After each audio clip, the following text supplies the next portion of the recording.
Историјата на човекот е полна со војни. Кога ќе учиме историја, кога сме во основна школа и кога не учат историја наставниците, покрај другото не учиме само за основањето на некои држави, за некои цивилизации, туку учиме и како се основале. И реалноста е дека некои држави, некои цивилизации, повеќето не некои, се основани покрај другото преку војна. Денеска има војна во светот, има војна на многу места од светот и реалноста е дека се додека не дојде принцот на мирот, војни ќе има. Се додека не дојде повтор пат Христос, војни ќе има. Се додека тој не го воспостави својот мир на оваа земја, ќе има војни и ќе има жртви од војни. Сега некои војни се интересни во смисло кој начинот на кој што се одвивале. Ниту една војна не е интересна заради исходот, затоа што секој пат исходот е дека некои луѓе умираат. Не некои туку многу луѓе умираат за време на војна. Ама некои војни се интересни во однос на тоа како се воделе, во однос на тоа кои биле тактиките кои што војсководците ги користеле за да победат во одредена војна. И една војна за која што денеска на почетокот само на водот сакам да размислуваме, не цел, значи нема да биде ова час по историја, нема да ве давам со тоа, ама една многу интересна битка се случува некаде во 6 век пред новата ера и е тесно не е тесно, туку е поврзана со градот за кој што денеска ќе размислуваме. Значи во 3 глава Откровение од 1 до 6 стих имаме порака до црквата во Сард. Во Откровение 2 и 3 глава имаме 7 пораки до 7 цркви. Тоа го кажав неколку пати, ама добро че што направиме еден преглед. Градот Сард е најстар од сите градови на кои што Исус Христос праќа писмо преку книгата Откровение. И градот Сард во тоа постоел векови пред да Христос да го прати ова писмо до црквата во тој град и важело за еден од оние градови кои што многу тешко можеле да бидат освоени.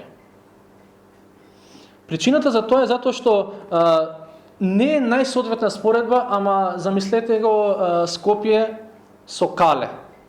Значи имате згради, ама имате на тврдина која што е таму на Рид. И зградите, некој да дојде зградите може релативно лесно да ги освои. Ама тврдината на Ридот малце потешко. Градот Сард бил токму таков, Сард. Значи, си имало куќи, ама имало на Ридче тоа многу пострмно од нашето што го имаме кај што е Кале, многу пострмно и на него имало тврдина. И рече се никој не можел да ја освои таа тврдина. Затоа што прво многу е стрмно како ќе се искачиш таму со војската, второ, додека ти се скачува со војската и се мачиш како да се искачиш, а не мислиш да се бориш, од тврдината те напаѓаат и те убиваат. И многу војски се обиделе да ја освојат тврдината на градот Сард и на ниедна не успеала. И луѓето, особено, значи, тие кои што живееле од тврдината, биле многу горди поради тоа. Како што, например, нашиот народ денеска е горд на некој дел од нашата историја, така во тоа време било гледате, нас никој не може да не освои. Толку луѓе пробале, толку војски пробале да се искачат да не освоат, нема шанси. Ама нивниот пат дошол. И нивниот пат не дошол толку многу со сила и со кузна какви катапулти, туку нивниот пат дошол на некој тактичен начин. Царот Кир во 6 век, пред новата ера, персискиот цар Кир, го заобиколува градот и тој бил многу бил познат по тоа што знаел многу добро да направи опсада на град и да ги чека луѓето се додека не се предадат. Ги заобиколува царот Кир луѓето во Сард и ова е историја, ова не е приказна, ова е историја. Ги заобиколува и чека да се предадат, арно луѓе во Сард во тврдината гајле немаат. Си седат, убаво име внатре, си викаат, ако некој сака да не освои, бујрум нека дојде па да го видиме до кај ќе издржи. Некој време трае тоа и со тек на време царот Кир сваќа дека ова нема да успее. И праќа луѓе, негови војници кои што ќе го наблюдуваат тврдината и ќе најдат начин како да влезат во неа. И сега историјата кажува дека прикпешер бил еден ден кога еден од персиците го наблюдувал градот и на еден од стражарите во Сард му паднал шлемот од зидот. И сега како ќе го земе шлемот? Не сме да се појави без шлем на работа. Тоа ти делот алатот му е, тоа делот оружјето му е. И што се случува?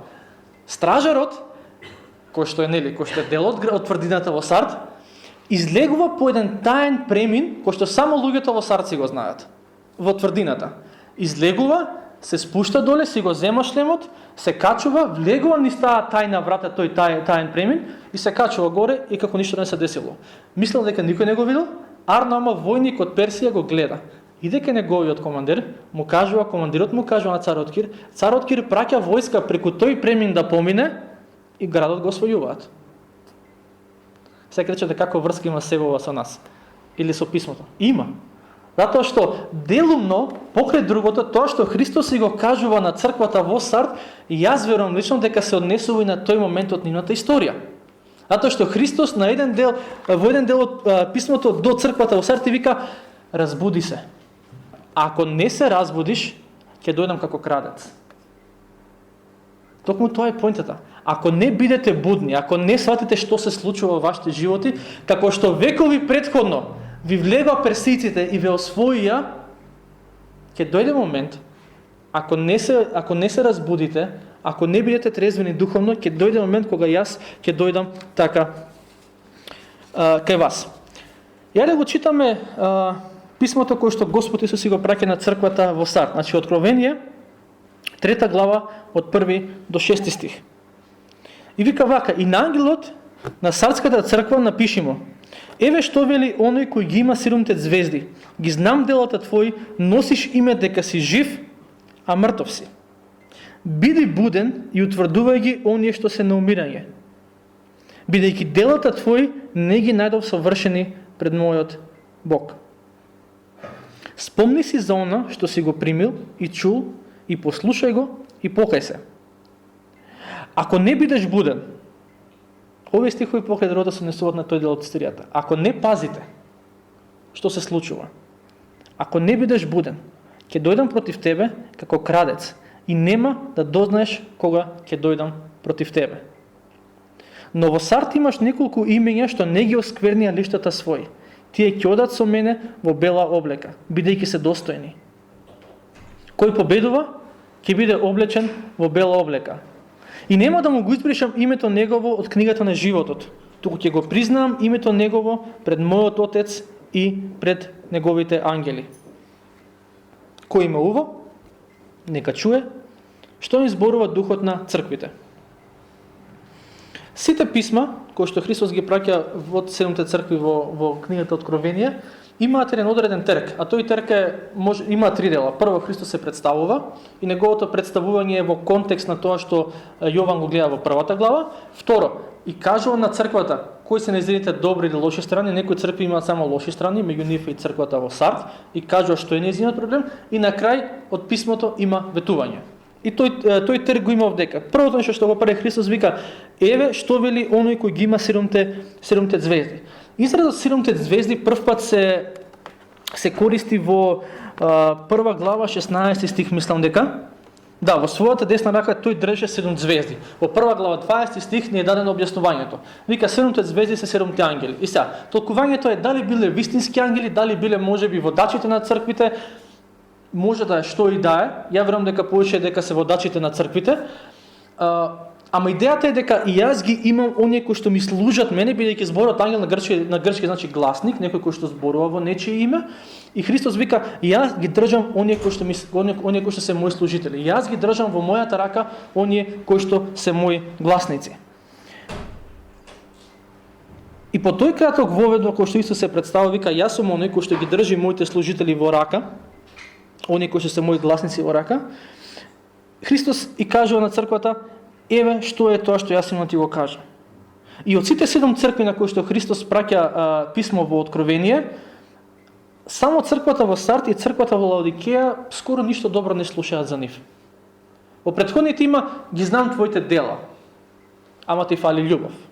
Или ја знам твојата љубов, ама не се соочува со лажните учители како што треба. Оваа црква и вика: ги знам делата твои, и тоа не е добро, бидејќи после тоа вика: носиш име дека си жив, а мртов си. Ова не е пофалба. Носиш име дека си жив. Ова носиш име дека си жив, значи луѓето одоколу за вас викаат: жива црква. Светот вика: супер црква. Добри се, си се дружат, имаат активности, си пеат песнички, после богослужба се дружат, се запознаваат, ќе го зачистат градот од време на време, прават нешто добро за општеството во кое што живееме. И Христос вика: знам дека луѓето околу тебе викаат дека ти си жива црква. Ама реалноста е друга. Имаш репутација на жива црква, ама реалноста е вика дека си мртва црква. И ова мислам дека еден од најлоши, можеби најлошите збори кои што една заедница може да ги чуе. Имаш дела, ама немаш љубов, не викам дека е добро, ама ајде некако ќе се справиш со тоа. Имаш љубов, немаш дела, ајде ќе се справиш некако. И со ова може да се справи. Ама ова е веќе момент кај што црквата прокламира живот, проповеда живот, ама сето тоа е фасада. И она на кое што Господ Исус Христос обрнува внимание за црквата во Сард, на црквата во Сард, она на кое што сака да ги поттигне да размислуваат, покрај другото верувам е надворешна побожност. И надворешната побожност е многу лесна да се постигне. Многу лесно човек да се покаже дека е побожен пред другите. Многу лесно е на црква да се покаже дека е побожна пред другите. Дали ќе биде преку активностите, дали ќе биде преку служењето, дали ќе биде преку тоа што го објавува на социјални медиуми, што и да е. Многу лесно може, значи најлесно е да се постигне надворешна побожност. Она што е малце потешко и онако што Бог ни повикува е ова да се смени. Ако ова тука се смени, и надворешноста ќе се смени. Ама ако само на надворешноста ставиме на фасада, една маска, многу тешко ќе продре тоа овдека. Би ја рекол дека дури рече се невозможно. Ќе се сетите дека во Новиот Завет, во Евангелијата, Господ Исус им дава многу слична критика на фарисеите. Вика, вие фарисеите, од надвор, нема подобри од вас. Али вика, од внатре, полни сте со коски. Буквално истото што го кажа на црквата во Сард. Од надвор, окречени вика сте. Ама од внатре, гробови сте. И ова е опасно за секоја црква. Не е ова само, црквата во Сард, баш ми е жал за нив, штета што така. Значи, ова е опасност и за нашата црква денес. Може би не сега, но може би утре ќе биде опасност. Дека прокламираме живот, дека проповедаме, дека пееме песни за живот, ама дека нема вистински живот кој што доаѓа од Светиот Дух. Може би ги нема плодовите на Светиот Дух во заедницата. Или може би некои од плодовите недостасуваат. И тоа што верувам дека требало да биде многу сериозно предупредување за црквата во Сард е што другите одоколу мислеле дека она е жива црква. Кога светот ќе почне да зборува пофални зборови за црквата, тука имаме проблем. Кога светот ќе рече, вие сте супер, ама не сака да дојде овдека, не сака да биде дел од црквата, тогаш има проблем.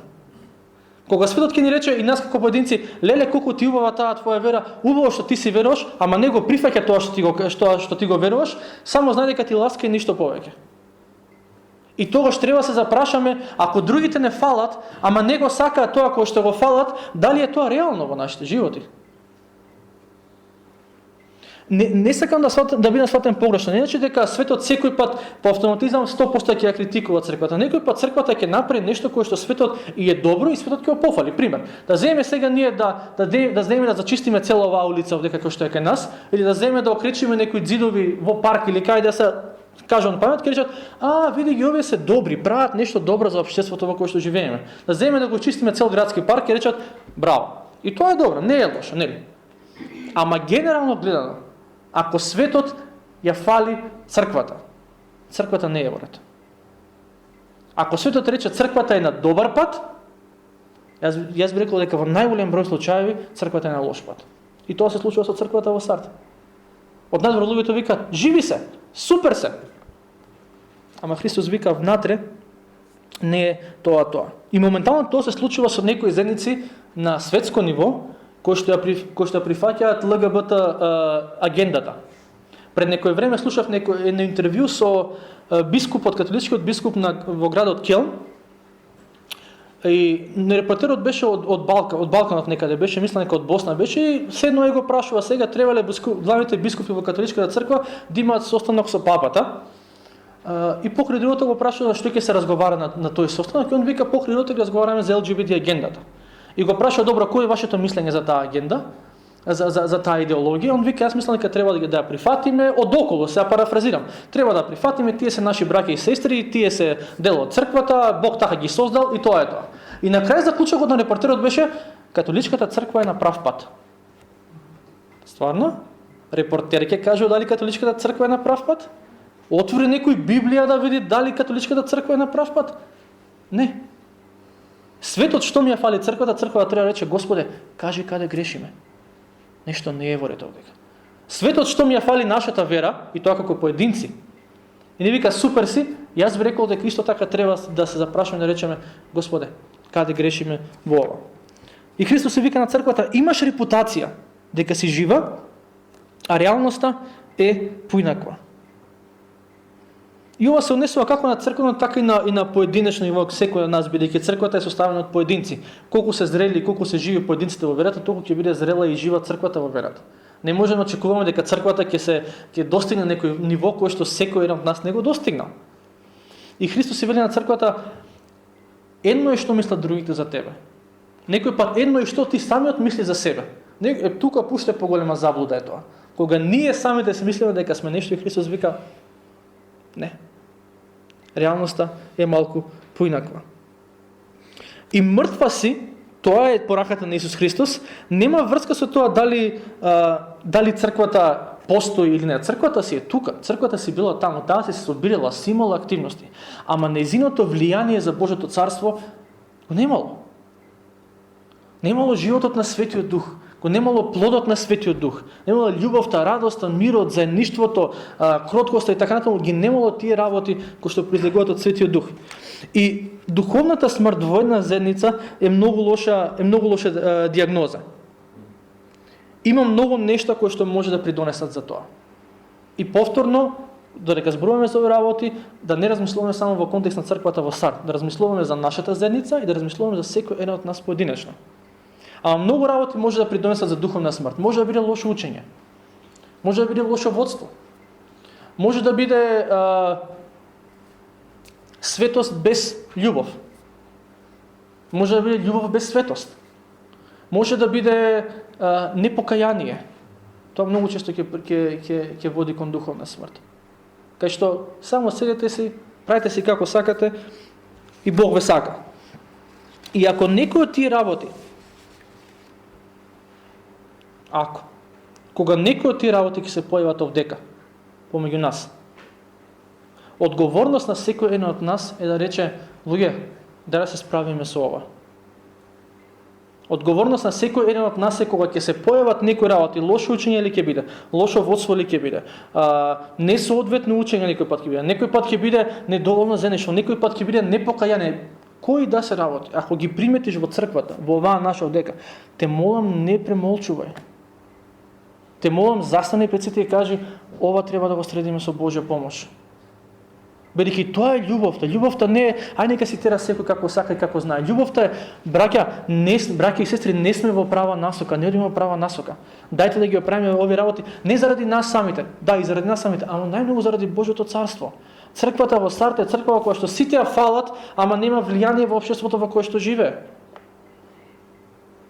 Ако сакаме влијание во општеството во кое што живееме, верувам дека треба да дојдеме кај Бог и да речеме: Боже, кои се тие мртви работи овдека во оваа заедница? Што е тоа што мириса на леш? Бидејќи мртвите работи кога тогаш, како што мртво тело почнува да мириса после некое време, мртвата црква ќе почне да мириса. И наместо да биде, како што вика Павле во Коринќаните, да биде благопријатен мирис, црквата станува леш кој што смрди. Може би на луѓето од светот им е благопријатен мирис, бидејќи црквата е млака, ама пред Бог е леш кој што мириса. Добрата работа, бидејќи Христос на сите овие 7 цркви им дава надеж. На 2 од нив само лоши работи кажа од нив, бидејќи немало што да пофали кај нив. Тоа е било реалноста. Ама и на оваа црква повторно ни дава надеж, бидејќи вика: биди буден и утврдувај ги оние што се на умирање. Значи не вика: имаш име дека си жив, а ти си мртов, жал ми е толку со тебе. Вика: има надеж. Има надеж. Претходно ја користи символиката на смрт, сега во втор стих ја користи символиката на заспаност. Вика: разбуди се и утврдувај ги оние што се на умирање. Истата уста која што изговори: имаш име дека си жив, а мртов си. И истата таа уста која што децении претходно рече: талита куми, стани девојче. и ќерката на Јаир беше воскресната. Истата уста која што вика имаш име дека си носиш име дека си жив, а мртов си, е истата таа уста која што децени претходно рече Лазаре, излези. Истата уста која што на вдовицата која почина синот рече, момче, тебе ти велам, станувај. И стана. Бог е експерт по воскресение. По воскресенија. И кога на една заница и вика мртва си, иако сите луѓе како мртва, гледа луѓе свират, пеат и така натаму собират, вика нема животот од Светиот Дух. Тоа покрај другото значи јас сум тој кој што дава живот. Вратете се назад кај мене. И тоа е пораката за црквата во Сард.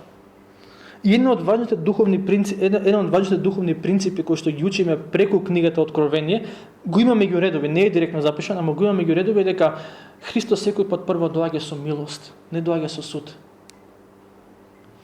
Тие кои што нема да прифатат неговата милост ќе се соочат со неговиот суд.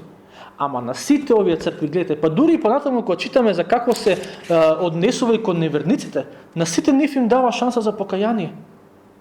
Пред да дојде со суд, он секој пат доаѓа со милост. Вика, биди буден и утврдувај ги оние што се на умирање. Мртва црква не може да оживее мртви луѓе. Библиски гледано може да кажеме дека луѓето од светот чии животи не припаѓаат на Христос се духовно мртви луѓе. Нема поблаг начин како да се каже тоа и нема потреба да се каже поблагото.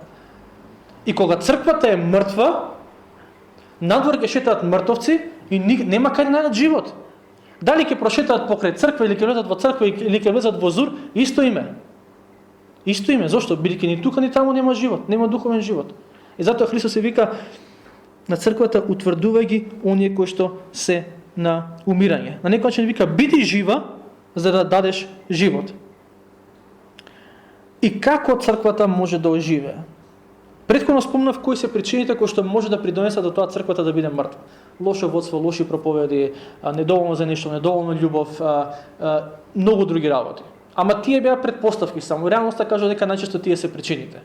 Ама Христос тука дава како една заедница или па некој поединец кој што ќе рече да, чувствувам дека мојот духовен живот па не е ба живот, повеќе смрт колку што е живот, како да се вратиме во животот на Светиот Дух. Вика, 3 стих, спомни си за оно што си го примил и чул, послушај го и покај се. Ќе се сетите дека на црквата во Ефес Христос си дава скоро слични совети, кој вика, имаш дела и така натаму, ама немаш љубов. И како да се врати на првата љубов и рече, спомни си, прави ги поранешните дела, покај се и прави ги поранешните дела. Многу слично. Скоро ист совети дава и на црквата во Сард. Без послушност, или ај вака, без добра теологија нема жива црква. Тоа е основата. И не го сваќате теологија како некој сувопарен збор, ај сега некој таму академици нешто филозофират. Теологија е ова е теологија, наука за Бог. Без добра наука за Бог нема жива црква. Но колку сака нека биде релевантна во општество, колку сака нека биде голема и нека има активности, нема жива црква без добра теологија. Ама теологијата не е се, во смисла само како ја земе само како таква. Бидејќи Христос вика, спомни си за оно што си го примил и чул. Ајде да речеме дека тоа ќе биде Бог ги повикува нас да се вратат на добра теологија, на добро учење. Ама потоа вика и послушај го. Мојот личен проблем, не знам дали вие ќе согласите, најчесто не е дека имаме лоша теологија, туку немаме послушност кон добрата теологија која што имаме. А иначе во нас неправилни верувања, сега да седнеме да се распрашаме сите кои што веруваме, јас сум сигурен дека поголем дел од верувањата во нас на христијанската вера, не сите. Никој нема 100% точна теологија, ама поголем дел од нашите верувања ќе бидат па ти правилно веруваш, библиски е. Не е проблемот што веруваме. Проблемот многу често е тоа што не го практикуваме тоа што го веруваме. И затоа Христос си вика, спомни си, ама и послушај го. И на крај вика, покај се. Без добра теологија нема жива црква. Без послушност нема жива црква. И многу важно, без покаяние нема жива црква. Може би една од причините зашто светот во тоа време мислел дека црквата во Сард е добра црква, затоа што немало покаяние во таа црква. Доаѓаш во нела и ти кажуваат, Бог те сака, само продолжи така напред.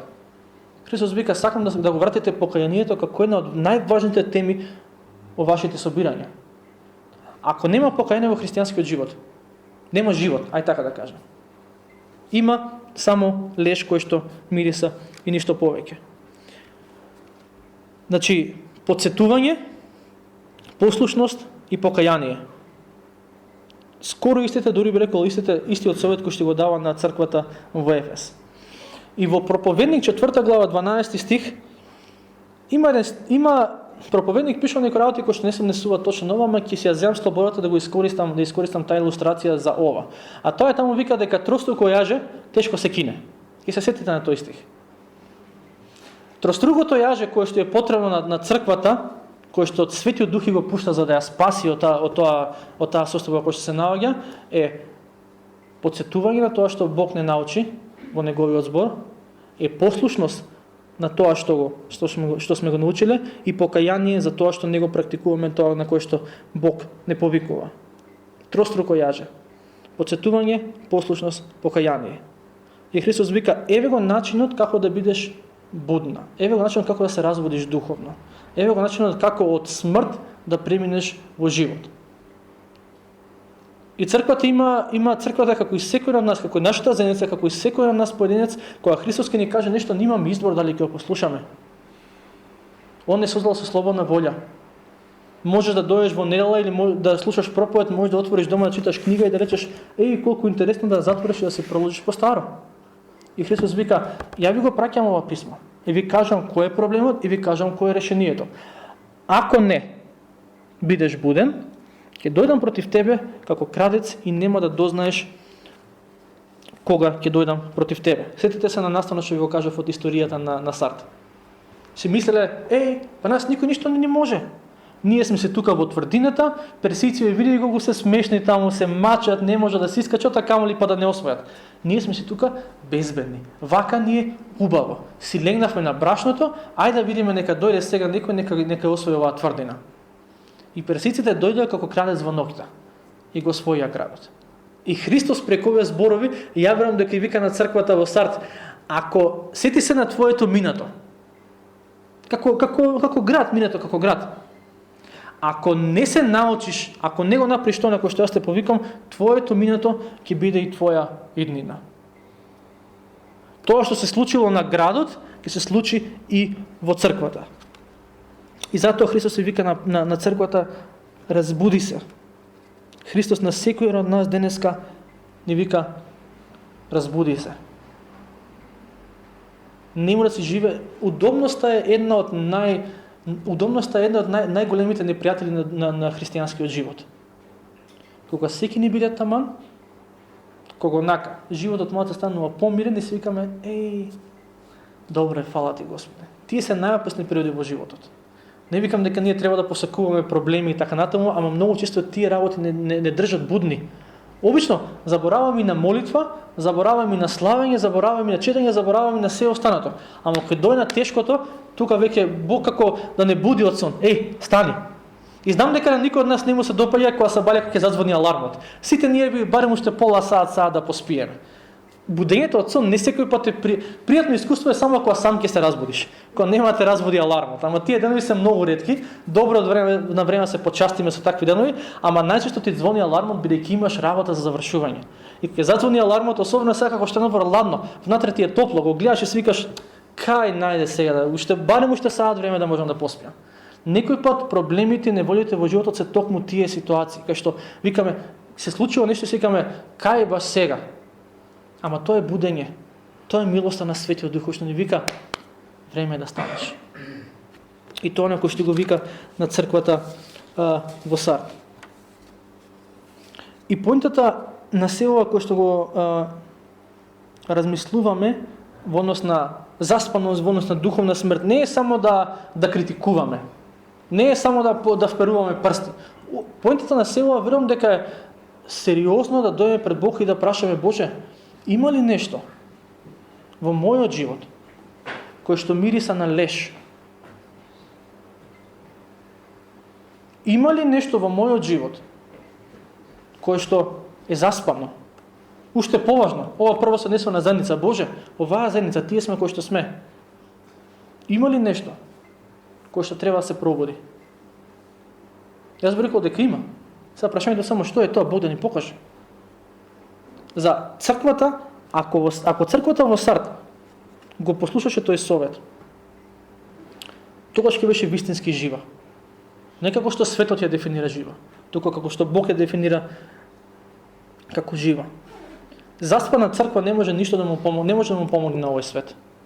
И многу добра слика за тоа ви е пророкот Јона во Стариот Завет. Вика пророкот Јона, Бог го повика, иди во Ниневија, нели, да проповедаш таму, овој си фати бродче, си отиде на сосема друга насока. Вика, кога отиде, се влезе во бродчето, што направи? Легна да спие. Тоа е многу добра слика на црквата некој пат. Надвор бури, надвор проблеми. Гајле нема. Си спие и дојде луѓето му вика, што правиш? Да не гледаш дека гинеме. Стани, моли му се на твојот Бог. Жал, некој пат таква е тоа и сликата на црквата. Во светот кој што има толку бури, кој што има толку проблеми, црквата на топличко, убаво е, си легнала на брашното, нити има влијание за светот, нити ништо. И Христос вика на црквата во Сард, време да се разбудиш. Ако не се разбудиш, те чека нешто многу сериозно. И како и во другите цркви во Откровение, и во Сард имало група на луѓе кои што останале верни, и Христос вика, но во Сард имаш неколку имиња што не ги оскверна лиштата своји. Тие ќе одат со мене во бела облека, бидејќи се достојни. Христос ги поттикнува оние кои што остануваат верни на него, ама во следниот стих вика, кој победува ќе биде облечен во бела облека. И ова е повик за сите, и за оние што се верни во моментот, и за оние кои што застраниле во моментот. И тоа е добро, тоа е надежда.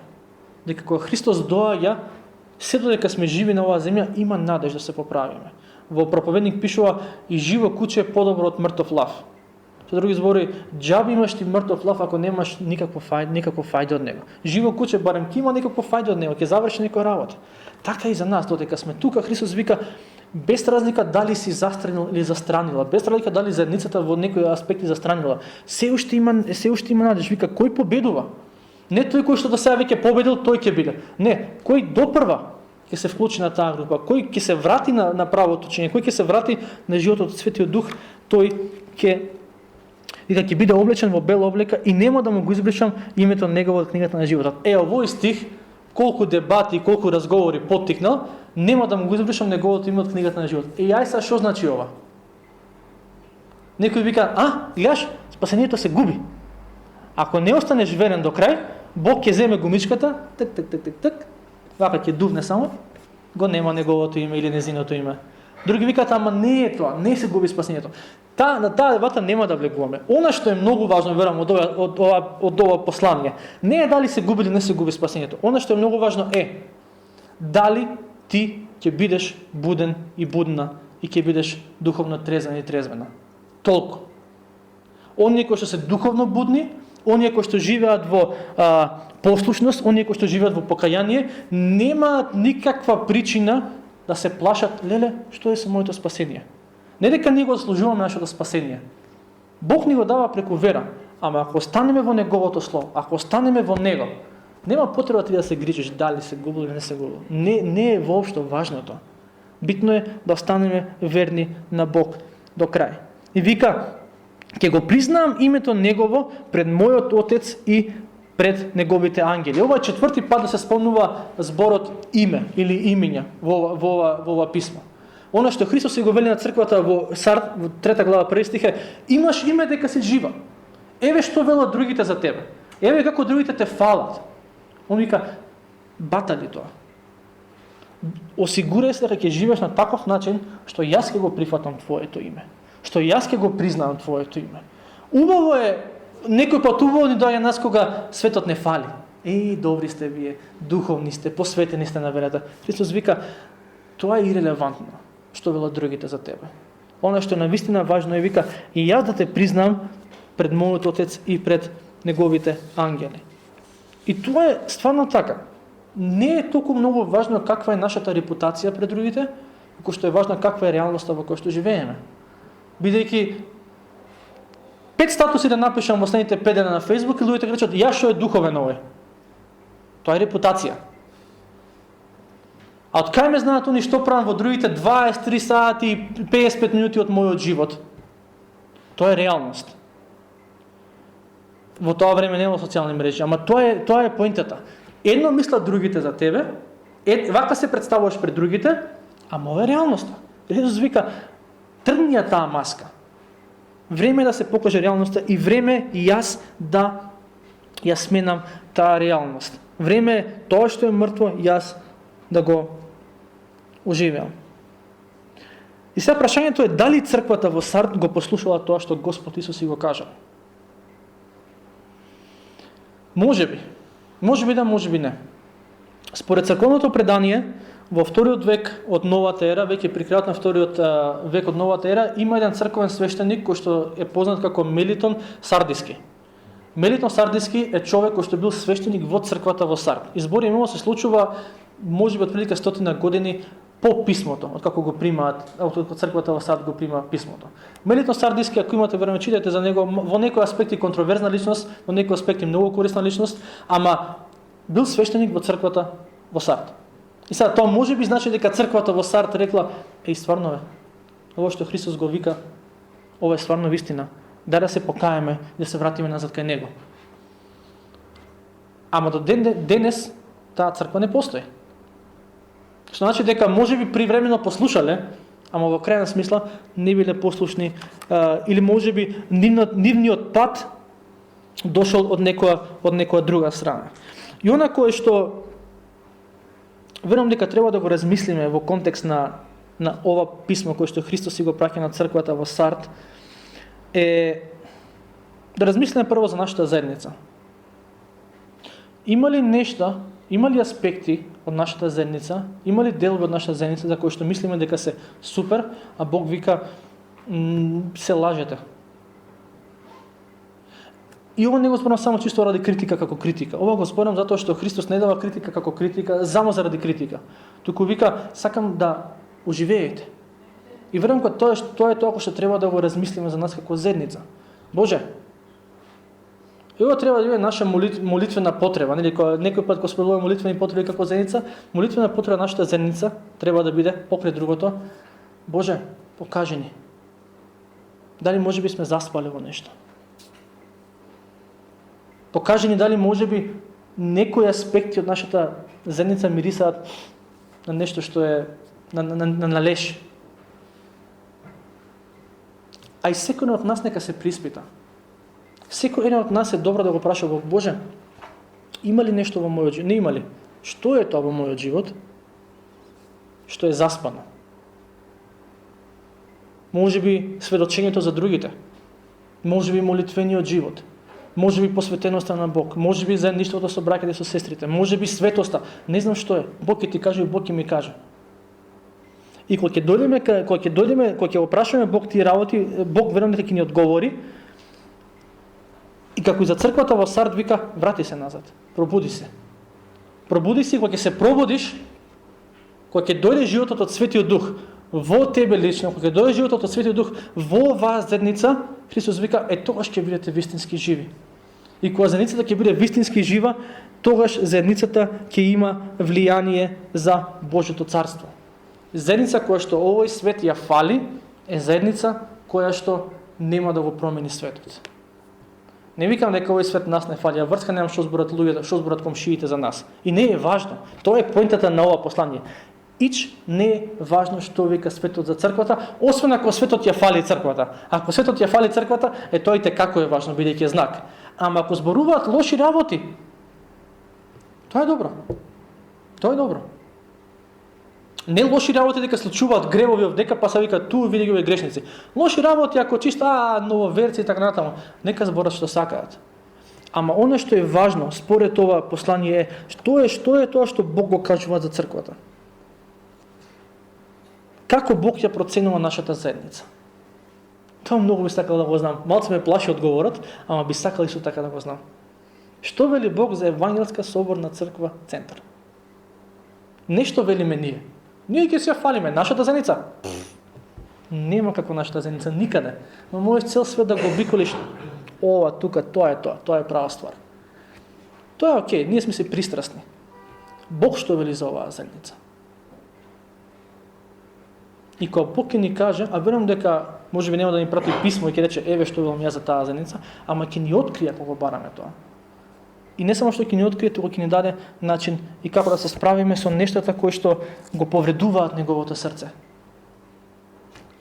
Божиот народ треба да биде народ во кој што Светиот Дух и неговиот живот ќе бидат и те како очекини за секој што само што ќе влезе овдека да не мириса смрт, туку да мириса на живот. И тоа треба да биде реалност и се надам дека ќе биде реалност и за нашата заедница, ама ќе биде реалност тогаш кога ќе биде реалност за секој еден од нас поединечно. Бидејќи повторно не забораваме, заедницата никој пат нема да биде позрела од верниците кои што се сочинуваат. Никој пат. Ако некој пат има работи кои што не чинат во заедницата, ако некој пат има работи кои што не чинат во заедницата, секој пат прво треба секој од нас да се погледне кон себе. Ако не си тие твој проблем, иди кај братот и кажи му. Ама начинот на кој што заедницата ќе расте е така што ќе растат луѓето кои што не ја сочинуваат. Христос вика, кој има уво, нека чуе што ни зборува Духот на црквите. Што е тоа што Духот нас денеска ни го зборува? Што е тоа што Духот ти го зборува на Евангелска соборна црква Центар? Што е тоа што Духот тебе лично ти го зборува? Христос дава надеж. Ако се покаете, ако победите, ќе носите бели облеки, нели? Белата облека е символ за чистота, е символ за победа во христијанска традиција, ама да не забораваме дека во секој од овие 7 послања Христос дава што ќе се случи ако го послуша, ако црквата го послуша и што ќе се случи ако црквата не го послуша. И денес Бог, сеќавате нас израелците во Стариот Завет кога шета низ пустината, Бог ги однесе на место и рече пред вас денеска ставам благослов и проклетство. Дали ќе добиете благослов или проклетство зависи од тоа по кој пат ќе одите во животот. И тоа што денеска Христос си го кажа на црквата, денес пред вас ставам живот или ставам смрт. По кој пат ќе трнеш, на некој начин, јас ќе ви давам сила да одите по патот на животот. Ама ако сте своеволни, ќе одите по патот на смрт. И тогаш веќе ние сме си жртви на своите одлуки. Тоа секој пат е така. Ние секој пат сме жртви на своите одлуки. Ама се надам дека со Божја помош и со Божја сила ќе практикуваме потсетување на тоа што го пише во неговиот збор, послушност и покаяние.